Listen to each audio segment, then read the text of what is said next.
Hi welcome back to my channel. ఈరోజు కథ 7 అడుగుల పైన 1వ భాగాన్ని వినేద్దాం. పచ్చని తోరణాలతో రంగురంగు కుసుమముల అలంకరణతో బంధువులతో పిల్లలతో మొత్తానికి సందడితో ఉందా ప్రదేశం. అక్కడ మెరిసిపోతూ ఉంది ఒక బోర్డు. ప్రియనందిని వెడ్స్ హర్షవర్ధన్. కళ్యాణ మండపం అంతా బంధుమిత్రుల సందడులతో పిల్లల ఆటలతో వరసైన వారి అల్లరులతో కన్నె పిల్లల నవ్వులతో వారిని చూసి మనసు పారేసుకునే కుర్రకాలు. ఆడవారి ముచ్చట్లు, మగవారి మాటలు, వయసు మీరిన వారి చాడస్తాలు, కట్న కానుకల ఆరాలు, వధూవరుల కుటుంబాల సంతోషాలు, మొత్తానికి ఆనందాహ్వానాలతో కలకల్లాడుతూ ఉంది మండపం. ఒక్క వధూవరుల ముఖాలు తప్ప కనీసం చిరునవ్వు కూడా లేదు ఇద్దరి ముఖంలో. ఏదో అతికించిన ప్లాస్టిక్ నవ్వు తప్ప. అంతా ఎప్పుడెప్పుడు అని ఎదురు చూస్తున్న వివాహ ముహూర్తం రాని వచ్చింది. పంతులు గారు మాంగళ్యధారణ చేయమని తాళిని హర్ష చేతికి అందించారు. హర్ష దానిని తీసుకుని వెనకే నించుని ఉన్న తన తల్లి ముఖాన్ని చూస్తాడు. ఆవిడ కళ్ళతో సైగ చేయడంతో ఇక చేసేది ఏమీ లేక నందిని మెడలో 3 ముళ్ళు వేస్తాడు. హర్ష కడుతున్న తాళిని చేతిలోకి తీసుకుని కడుతూ ఉన్న హర్ష ముఖంలోకి చూస్తూ అతని బాధ అర్థమవుతున్నా ఏమీ చేయలేని స్థితిలో ఆనందంతో వెలిగిపోతున్న తన తల్లిదండ్రుల ముఖాన్ని చూసి మౌనంగా ఉండిపోతుంది. 3 ముళ్ళు వేసి హర్ష నందినితో పెద్దల ఆశీర్వాదం తీసుకుని నందినితో 7 అడుగులు వేసి అరుంధతి నక్షత్రాన్ని చూపించి తన బాధ్యత తీరిపోయింది అన్నట్టుగా ఒక పక్కన కూర్చుంటాడు. ఇంతలో అప్పగింతలకు సమయం అయ్యింది అనడంతో అక్కడి నుండి లేచి అక్కడికి వెళ్తాడు. నందిని వాళ్ళ అమ్మ సౌజన్య గారు నందిని చేతిని హర్ష తల్లి అయిన సుహాసిని గారి చేతిలో పెట్టి, మా అమ్మాయిని మీ చేతుల్లో పెడుతున్నాను. చిన్నపిల్ల తెలిసే తెలియక ఏదైనా తప్పు చేస్తే కడుపులో పెట్టుకోండి వదిన గారు, లేదా తనకి చెప్పండి, తను అర్థం చేసుకుంటుంది అంటూ కన్నీళ్లు పెట్టుకుంటారు. అయ్యో వదిన గారు, నందు గురించి నాకు తెలీదా? తను ఎలాంటి తప్పు చేయదు, చేసినా నా కూతురే అనుకుంటాను. మీరేమీ బెంగ పెట్టుకోకండి. నందిని వాళ్ళ నాన్న శ్రీనివాస్ గారు హర్ష దగ్గరికి వచ్చి, నా ప్రాణాన్ని మీ చేతిలో పెడుతున్నాను అల్లుడు గారు, జాగ్రత్తగా చూసుకోండి. అది మొండిది అయినా చెప్తే అర్థం చేసుకుంటుంది, కోపం తెచ్చుకోకుండా తనని అర్థం చేసుకోండి అని చెప్తారు. హర్ష ఆయనకి సరే అన్నట్టుగా ప్లాస్టిక్ నవ్వు నవ్వి హామీ ఇస్తాడు. నందిని వాళ్ళ అమ్మా నాన్నని, అన్నయ్యని, నానమ్మ, తాతయ్యని పట్టుకుని ఏడుస్తుంది. ఇక సమయం మించిపోతుందని భారమైన గుండెతో అత్తవారింటికి పయనమైంది. కారు రోడ్డుపై వేగంగా పరుగులు పెడుతుంది. నందిని ఆలోచనలు అంతకన్నా వేగంగా పరుగులు పెడుతున్నాయి. నందిని మనసులో, ఏంటిది? నేను అమ్మా నాన్నని మోసం చేస్తున్నానా, లేక నన్ను నేనే మోసం చేసుకుంటున్నానా? నేనంటేనే సహించిన వ్యక్తితో ఎలా జీవితం పంచుకునేది? ఈయన నన్ను అసలు అంగీకరిస్తారా? అనవసరంగా ఈయన జీవితంలోకి వచ్చి తప్పు చేశానా? ఇంతలో కారు బ్రేక్ పడింది. నందిని ఆలోచనలు కూడా. హర్ష నందినీలు కారు దిగి లోపలికి వచ్చేసరికి హర్ష వాళ్ళ పెదనాన్న కూతురు అంజలి హారతి పల్లెంతో గుమ్మం దగ్గర నిలబడి ఉంది. హారతిచ్చి లోపలికి వెళ్ళబోతుంటే హర్షని ఆపి పేర్లు చెప్పి లోపలికి రమ్మంటారు. హర్ష ఎంత అడిగినా పంపరు. ఇక చేసేదేమీ లేక నేను నందిని వచ్చాం అంటాడు. ఒక ఆవిడ, నందిని ఎవరు బాబు అంటుంది. హర్ష ఇక విసుగుతో, నేను నా భార్య నందిని వచ్చాం అని చెప్తాడు. ఆ మాట విన్న నందిని మనసు ఉప్పొంగిపోతుంది.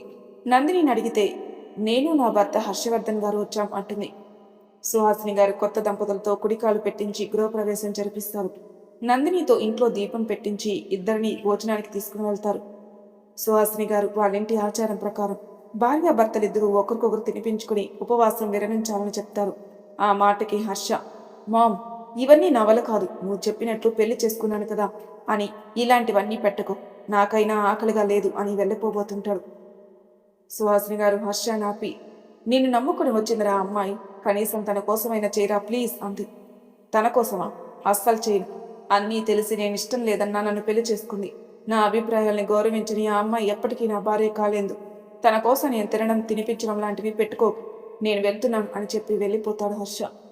అటుగా వస్తున్న నందిని ఆ మాటలు విని అక్కడే కూలబడి ఏడుస్తూ ఉంటుంది. నందిని చూసిన సుహాసిని గారు, నన్ను క్షమించు తల్లి, నా వల్లే నీ జీవితం ఎలా అయింది, నీ బాధకు కారణం నేనే, నన్ను ఈ జన్మకి క్షమించినందు అంటూ కన్నీళ్లు పెట్టుకుంటారు. అయ్యో అత్తయ్య, అంత పెద్ద మాటలు మాట్లాడద్దు, ఇందులో మీ తప్పేమీ లేదు. మీరొక తల్లిగా హర్ష గారి సంతోషం కోసమే చేశారు, నేను అర్థం చేసుకోగలను, దయచేసి మీరు బాధపడకండి. నేను ఏడుస్తుంది ఆయన అన్నదాని గురించి కాదు, ఆయన జీవితంలో భారీగానే కాదు, కనీసం ఒక వ్యక్తిగా కూడా స్థానం లేదని అంతే. కానీ నాకు నమ్మకం ఉంది, ఆయన ఖచ్చితంగా నన్ను అర్థం చేసుకుని భారీగా ఒప్పుకుంటారు, మీరేం బాధపడకండి అంటుంది. నేను నీకు ధైర్యం చెప్పాల్సింది నువ్వు నాకే చెప్తున్నావా నందు? అందుకే నిన్ను కోడలుగా చేసుకున్నాను. సరేలేరా భోజనం చేద్దు అంది సుహాసిని. లేదత్తయ్య, నాకు ఆకలి కలదు. కాసేపు పడుకుంటాను. ఆయన ఏమీ తినలేదు. ఆయనకి పెట్టండి అంది. వాడి గురించి చెప్తున్నావు సరే, మరి నువ్వు తినవా? నువ్వు కూడా పొద్దున్నుండి ఏమీ తినలేదు. కొంచెమైనా తిను తల్లి అంది. లేదత్తయ్య, ప్లీజ్ నన్ను ఫోర్స్ చేయొద్దు. ఆయనకి పెట్టి మీరు తిని టాబ్లెట్లు వేసుకోండి, నేను పడుకుంటాను అని చెప్పి వెళ్ళిపోతుంది నందిని. నాకు తెలుసు నువ్వు వాడు తినలేదనే తినడం లేదు. నేను ఎలా అయినా వాడితో నీ ఉపవాసం విరమింపచేస్తా అని అంటూ హర్ష రూంలోకి వెళ్ళి హర్షాన్ని చూసి షాక్ అవుతారు సుహాసిని గారు. రే హర్ష, ఏం చేస్తున్నావురా? ఎక్కడికి వెళ్తున్నావు? నీ లగేజ్ అంతా ఎందుకు సర్దుతున్నావు? కంగారుగా అడుగుతారు సుహాసిని. నేను వెళ్ళిపోతున్నానమ్మా. ఇక్కడ ఉండడం నా వల్ల కావట్లేదు. అసలు ఇక్కడికి వచ్చి తప్పు చేశాను. ఇక్కడ రాకుండా ఉంటే ఎప్పటిలా సంతోషంగా ఉండేవాణ్ణి అంటాడు అసహనంగా. అసలు ఎక్కడికి వెళ్ళాలనుకుంటున్నావురా అన్నారు సుహాసిని గారు. ముంబైకి. ఇక్కడ ఇంకొక క్షణం కూడా ఉండలేను, అందుకే వెళ్ళిపోతున్నాను. సుహాసిని గారు ఆవేశంగా. ముంబైకా? మళ్ళీ అక్కడికి ఎందుకురా? అసలు ఏం చేద్దామనుకుంటున్నావురా?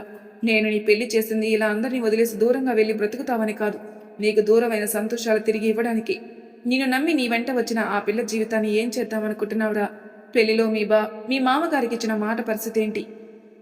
అమ్మా, నేను తనకి ముందే చెప్పాను తనని పెళ్లి చేసుకోవడం నాకు ఇష్టం లేదని, తను నాతో సంతోషంగా ఉండలేందని. కానీ తను నా మాట వినలేదు కనుక నేను ఆ అమ్మాయి గురించి ఆలోచించాల్సిన అవసరం లేదు. ఇక మా మామగారికి ఇచ్చిన మాట అంటావా? నా బదులు తనని సంతోషంగా చూసుకోవడానికి మీరున్నారు. ఇక నేను వెళ్ళిపోతున్నానంతే ఖచ్చితంగా చెప్తాడు. సరే వెళ్ళిపో. కానీ ఒక్కటి, ఆడపిల్లకి సంతోషం, అది పెళ్ళైన ఆడపిల్ల సంతోషం తల్లిదండ్రులు దగ్గర లేక అత్తమామల దగ్గర ఉండదురా, తన భర్త దగ్గర మాత్రమే ఉంటుంది. అయినా అవన్నీ నీకెందుకులే గాని, నా కోసమో లేక నందిని కోసమో ఆగనంటున్నావు కాబట్టి కనీసం మీ నాన్న కోసమైనా ఉండు. మీ నాన్నగారికి ఆల్రెడీ ఒకసారి స్ట్రోక్ వచ్చింది, అదెందుకో నీకు తెలుసు. మళ్ళీ నువ్వు ఇలా వెళ్ళిపోతే ఆయన ఏమైపోతారో ఆలోచించుకో. ఆయన తన కోసం కన్నా ఎక్కువగా నీ కోసమే బ్రతుకుతున్నారు. కనీసం ఆయన కోసమైనా ఉండు. ఇక నీ ఇష్టం. సుహా, ఎక్కడున్నావు? కొడుకు కోడలతో ఉపవాసం విరమింపచేయాలి, త్వరగా రా అంటూ పిలుస్తారు హర్ష తండ్రి అరవింద్ గారు. సుహాసిని గారు, వస్తున్నానండి. మీరు వెళ్ళి మీ కోడల్ని తీసుకురండి, నేను హర్షాన్ని తీసుకొని వస్తాను అంటుంది. సరే, త్వరగా తీసుకునిరా, ఇప్పటికే ఆలస్యమైంది అంటూ నందిని రూమ్ దగ్గరికి వెళ్తారు అరవింద్ గారు. చూడు హర్ష, నేను వెళ్తున్నాను. నీకు నీ తల్లిదండ్రుల సంతోషం కావాలో లేక నీ నిర్ణయమో ఆలోచించుకో అంటూ వెళ్ళిపోతారు సుహాసిని గారు. హర్షకేం చేయాలో తెలియక అక్కడే కూర్చొని ఆలోచిస్తాడు. అరవింద్ గారు నందిని రూమ్ దగ్గరికి వెళ్ళి డోర్ కొడతారు. నందిని తన కళ్ళ నుండి వస్తున్న కన్నీటికి వీడ్కోల్పలికి డోర్ ఓపెన్ చేస్తుంది. సార్, మీరేంటిలా వచ్చారు? ఏమైనా కావాలా అంది నందిని. సార్ ఏంటమ్మా, మీ అత్తగారిని అత్తయ్య అని పిలుస్తున్నావు, నన్నెందుకు సార్ అంటున్నావు? చక్కగా మావయ్య అని పిలువు తల్లి అంటాడు అరవింద్. అలాగే మావయ్య అంది నందిని. భోజనం చేద్దు రాగాని తల్లి, మీ చేత ఉపవాసం విరపింపచేయాలి, రా అమ్మా అంటారు. లేదు మావయ్య గారు, నాకు ఆకలి కాలేదు అంటుంది నందిని. ఏమైందమ్మా, కళ్ళల్లో ఆ కన్నీళ్ళేంటి? ఎందుకు ఏడుస్తున్నావు? మీ అమ్మ నన్ను గుర్తుకొస్తున్నారా అన్నాడు. నందినికి ఏం చెప్పాలో తెలియక అవును అంది. చూడమ్మా, ఇక నుండి ఇది నీ ఇల్లు. మీ ఇంట్లో ఎలా ఉంటావో అలానే ఉండు. నీకు ఏ కష్టం వచ్చినా మాతో చెప్పుకోవచ్చు, ముఖ్యంగా నాతో. మీ నాన్నతో ఎలా ఉంటావో అలానే ఉండు. నాకు ఎలాగో కూతురు లేదు కాబట్టి, కూతురైనా కోడలవైనా నువ్వే తల్లి, సరేనా? ఆ హర్ష ఏమైనా అన్నా కూడా చెప్పుకోవచ్చు, సరేనా అంటారు నవ్వుతూ అరవింద్ గారు. నందిని కన్నీళ్లతో అలాగే మావయ్య అంటుంది. అరవింద్ గారు కన్నీళ్లు తుడుస్తూ, సరే పద, అక్కడ నీ కోసం హర్ష వెయిట్ చేస్తున్నాడు. ఏంటి, హర్ష గారు వెయిట్ చేస్తున్నారా? నా కోసమా అంది నందిని. అవునమ్మా, నువ్వు త్వరగా ఫ్రెష్ అయ్యి కిందికి రా, సరేనా? నేను వెళ్తున్నాను అన్నాడు అరవింద్ గారు. సరే మావయ్య. ఒక 10 నిమిషాల తర్వాత నందిని కిందికి వచ్చేసరికి హర్ష డైనింగ్ హాల్లో కూర్చొని వాళ్ళ నాన్నగారితో అతని స్నేహితులతో మాట్లాడుతూ ఉంటాడు. అదిగో నా కోడలు వచ్చేసింది. సుహా, అన్నీ రెడీ చేసావా అన్నారు అరవింద్ గారు. అన్నీ రెడీ అండి అంది. హర్ష, పదండ్రా, రా తల్లి అన్నాడు అరవింద్. నందినిని చూసిన వెంటనే హర్ష ముఖంలో చిరునవ్వు సన్నగిల్లింది. అది చూసిన నందిని మనసు చిన్నబోయింది. పెళ్లి పొద్దునే కావడంతో అప్పటికే వెళ్ళిపోయిన బంధువులతో ఇల్లు ఖాళీగా ఉంది. కావలసిన వారు తప్ప ఇంకెవరూ లేరు. అంతా కలిసి ఇద్దరిని పక్కపక్కనే కూర్చోబెట్టి భోజనం వడ్డిస్తారు. హర్షకి అత్త వరుసైన వారు ముందు హర్షాన్ని తినిపించమంటే, తల్లి వరుసైన వారు నందినిని తినిపించమంటారు. సుహాసిని గారు కూడా నందినిని పెట్టమంటే అరవింద్ గారు, నా కోడల్ని కాదు, ముందు నీ కొడుకును పెట్టమను అంటారు. దానికి సుహాసిని గారు, ఏ, మీ కోడలికి ఏమైంది, తననే పెట్టమనండి అంటారు. సరేలే, నా కోడల్నే పెట్టమంటాలి అని నందినినే పెట్టమంటారు. ఇక్కడ సంభాషణలకి తనకి ఏమీ సంబంధం లేనట్టు కూర్చొని ఉంటాడు హర్ష. అరవింద్ గారి పిలుపుతో ఈ లోకంలోకి వచ్చి నందినిని చూస్తాడు. తన చేతిలో అన్నంతో తనకి పెట్టడానికి ముందుకొస్తుంది. నందిని సిగ్గుతో భయంతో హర్షాన్ని చూస్తూనే తన నోట్లో పెడుతుంది. హర్ష మాత్రం తన ముఖం కూడా చూడకుండా తింటాడు. ఇప్పుడు హర్ష వంతు కావడంతో అందరూ బలవంత పెట్టగా ఎట్టో చూస్తూ నందిని నోటి ముద్ద అందించబోతుండగా అరవింద్ గారు ఆపి, ఏరా, నా కోడలు నిన్ని చూస్తూ తినిపిస్తే నువ్వేంటి ఎటో చూస్తూ పెడుతున్నావు, నా కోడల్ని చూస్తూ పెట్టు అంటారు. చేసేదేమీ లేక నందిని చూస్తూ అసహనంగా పెడతాడు. ఇక అందరూ భోజనాలు చేసి కూర్చొని మాట్లాడుకుంటూ ఉంటారు. ఇంతలో నందిని పక్కకెళ్లడం గమనించిన హర్ష తనని ఎవరూ చూడకుండా నందిని వెనకాల వెళ్ళి తాను తిరిగి వస్తుండగా నందిని చేయి పట్టుకుని పక్కకు లాగి తను ఎటు కదలకుండా గోడ కానించి 2 చేతులు అడ్డుపెట్టి తనని బ్లాక్ చేస్తాడు. హర్షాని అంత దగ్గరగా చూస్తున్న నందు గుండె వేగం పెరుగుతుంది. హర్ష మాత్రం తనని అలాగే కోపంగా చూస్తూ, పర్లేదే, మా అమ్మని అనుకున్నాను, మా నాన్నని కూడా నీ వైపు తిప్పుకున్నావు అనమాట. కానీ నా దగ్గర నీ డ్రామాలు పనిచేయవు. నీ హద్దుల్లో నువ్వుండు. నాకు దగ్గర కావాలని నీ ఆలోచనలకు స్వస్తి చెప్పు. అది ఈ జన్మకి జరగదు. నువ్వు ఎప్పటికీ నా భార్యవి కాలేవు. అయినా ఇష్టం లేదన్న మనిషితో అలా ఎలా తాళి కట్టించుకుంటావు? ఛా, నీతో మాట్లాడాలంటేనే కంపరంగా ఉంది. నేను చెప్పింది గుర్తుపెట్టుకో అంటూ తను వదిలి వెళ్ళిపోతాడు హర్ష. హర్ష తనతో అంత దగ్గరగా మాట్లాడినందుకు సంతోషించాలో లేక అలా మాట్లాడినందుకు బాధపడాలో అర్థం కాక అత్తగారి పిలుపు విని కంటి నిండి పొంగిపోతున్న జలపాతాలని బలవంతంగా ఆపి అత్తగారి దగ్గరికి వెళ్ళి నిలబడుతుంది. అంతా పెళ్లి పనుల వల్ల అలసిపోయి పడుకోవడానికి ఎవరి గదులకు వాళ్ళు వెళ్ళిపోతారు. నందిని మాత్రం తన గదిలో మంచంపై కూర్చుని గోడకి జారబడి కళ్ళు మూసుకుని ఆలోచిస్తూ ఉంటుంది. మనసు ఒక్కసారిగా 3 నెలలు ముందుకు వెళ్ళిపోతుంది. నందు, నందు, లేవే, పొద్దెక్కేదాకా పడుకుంటావులే అంటూ వంటగదిలో నుండి అరుస్తూ నిద్రలేపే ప్రయత్నం చేస్తుంది తల్లి సౌజన్య. గదిలో నుండి మాట కూడా వినిపించకపోవడంతో తానే గదిలోకి వచ్చి ముసుగుతని నిద్రపోతున్న కూతుర్ని లేపడానికి దుప్పటి లాగేసరికి అక్కడున్న 2 దిండులు చూసి నివ్వెరిపోతుంది. గదంతా చూస్తుంది. ఎక్కడా నందు అలికిడి వినపడకపోవడంతో వెనుదిరిగేసరికి గట్టిగా భౌ అని అరుస్తుంది నందు. ఒక్కసారిగా ఉలిక్కిపడి ఇక నందుని తిట్టడం మొదలు పెడుతుంది సౌజన్య. అప్పుడే అటుగా వస్తున్న శ్రీనివాస్ గారు సౌజన్య గారిని వారించి, ఏదో సరదాకి చేసింది, ఎందుకే పొద్దున్నే దాని మీద పడ్డావు అని అంటారు. అలాగే గారం చేయండి, దాని బొత్తిగా భయం లేకుండా పోయింది దానికి.